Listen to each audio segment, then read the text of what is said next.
Di langit biru yang luas dan angin pantai yang semilir, muncullah sosok burung yang sering dianggap sebagai penguasa snake pantai. Burung camar, dengan tubuh ramping, sayap lebar, dan suara nyaring yang kadang terdengar seperti alarm HP yang lupa dimatikan.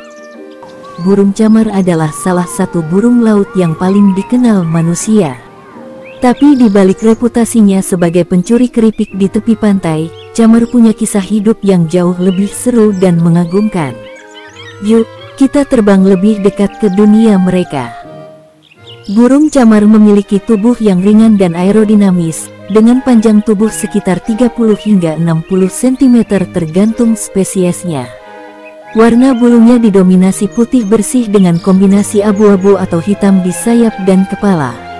Matanya tajam, paruhnya kuat dan sedikit melengkung, sangat cocok untuk menciduk makanan atau mengintai bekal wisatawan. Kakinya biasanya berwarna merah muda atau kuning, lengkap dengan selaput yang membantu mereka berenang. Meskipun terlihat kalem dari kejauhan, jangan terkecoh, begitu makanan terlihat, mereka bisa berubah jadi pasukan udara cepat tanggap.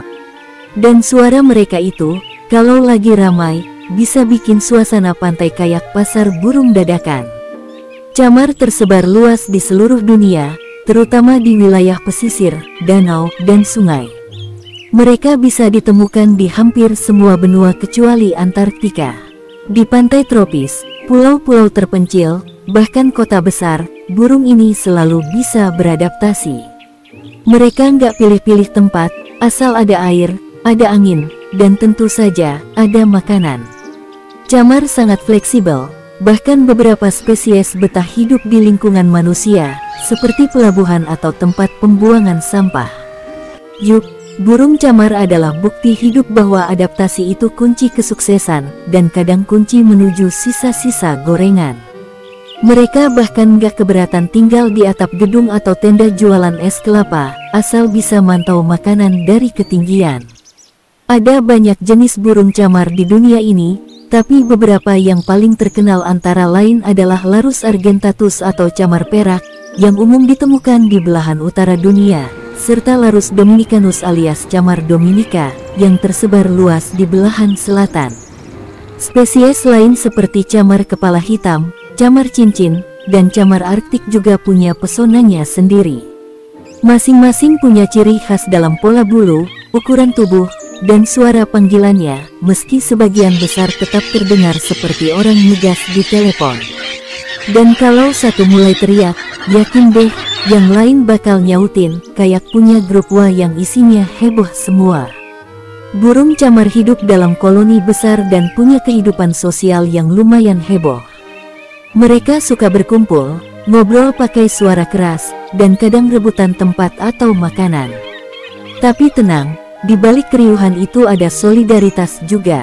Mereka saling menjaga anak-anak, memberi peringatan kalau ada predator, dan bahkan berbagi tempat bersarang. Dalam dunia camar, kekompakan adalah segalanya. Kalau ada satu yang teriak karena bahaya, seluruh koloni bisa langsung siaga satu, mirip ibu-ibu pengajian yang dengar harga minyak naik. Bahkan mereka bisa menyerang balik pemangsa jika merasa terancam, kompak banget kan? Makanan favorit burung camar adalah ikan kecil, udang, moluska, dan serangga. Tapi jangan salah, mereka juga doyan roti, sisa burger, dan apapun yang jatuh dari tangan manusia. Burung ini sangat cerdas dan bisa membuka bungkus makanan, menjatuhkan kerang dari ketinggian biar pecah, bahkan mengikuti kapal nelayan untuk dapat rezeki nomplok. Dalam urusan mencari makan, camar benar-benar kreatif dan pantang menyerah, cocok jadi contoh entrepreneur dunia burung. Mereka juga nggak gengsi makan sisa makanan di tempat sampah, selama itu masih bisa dimakan. Pokoknya, prinsip hidup mereka, jangan pilih-pilih, yang penting kenyang. Untuk urusan cinta dan keluarga, burung camar itu romantis juga, loh. Mereka biasanya membentuk pasangan seumur hidup. Sang jantan akan menarik perhatian betina dengan gaya menunduk, mengepakkan sayap, dan membawakan makanan. Setelah cocok, Mereka akan membangun sarang bersama di tanah, tebing, atau bahkan atap bangunan. Betina bertelur 2-3 butir, dan mereka akan mengerami telur bergantian. Setelah menetas, anak-anak camar dijaga dengan sangat protektif. Camar jantan dan betina bekerja sama memberi makan dan melindungi si kecil dari ancaman. Hubungan keluarga mereka kuat banget, bahkan anak camar bisa mengenali suara orang tuanya di antara ribuan burung lain. Bayangin, di tengah ribuan suara cempreng, dia tetap tahu mana yang suara bunda. Burung camar punya banyak kelebihan. Mereka pintar, adaptif, dan punya kemampuan terbang yang luar biasa. Camar juga berani menghadapi predator dan punya sistem peringatan dini yang efisien. Tapi kelemahannya, mereka sangat tergantung pada lingkungan pesisir yang rentan rusak akibat aktivitas manusia. Selain itu, karena terlalu sering bersinggungan dengan manusia, mereka juga berisiko terkena polusi dan limbah plastik. Belum lagi perburuan dan perubahan iklim yang mengancam populasi mereka secara perlahan. Kalau habitatnya rusak, makanan berkurang, dan suhu makin ekstrim, camar juga bisa kesulitan bertahan walau mereka sekuat itu. Dalam ekosistem, burung camar punya peran penting sebagai pemangsa serangga dan ikan kecil, serta sebagai pengurai sisa makanan di lingkungan pantai. Mereka juga membantu menjaga keseimbangan populasi makhluk laut kecil dan mendistribusikan nutrisi di wilayah pesisir.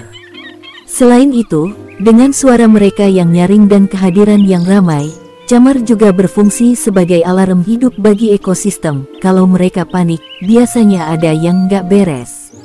Dan ya, kadang suara gaduh mereka justru menyelamatkan penghuni pantai dari ancaman yang tak terlihat. Jadi, walaupun kadang menyebalkan karena suka mencuri makanan, burung camar sebenarnya adalah pahlawan tak terlihat di dunia pesisir. Mereka cerdas, setia, dan punya peran vital dalam menjaga keseimbangan alam. Kita sebagai manusia harus belajar hidup berdampingan, menjaga lingkungan mereka, dan jangan sembarangan buang sampah plastik. Karena kalau camar punah, siapa lagi yang bakal nyolong keripik kita di pantai?